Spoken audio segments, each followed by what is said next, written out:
බුද්ධ ශාසන ඉතිහාසයේ වැදගත් සිදුවීම් රැසකට මුල් වූ මැදින්පුර 15ක පොහෝ දිනය අදට යෙදී ඇත.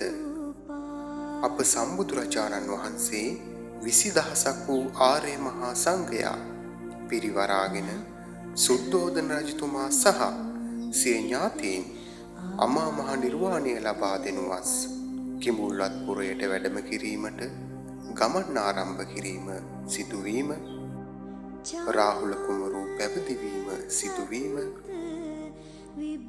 නන්ද කුමරු පැවිදිවීම සිදුවීම, අනුරාධපුරයේ මහා විහාරය පිහිටුවීම සහ ආරාම පිරිනැමීම් සිදු කිරීම වැනි වැදගත් සිදුවීම් රැසක් මැදින්පුර 15ක පොහෝ දිනයේදා සිදුවිය. සියලු සත්වයෝ නිදුක් වෙත්වා, නිරෝගී වෙත්වා, සුවපත් වෙත්වා.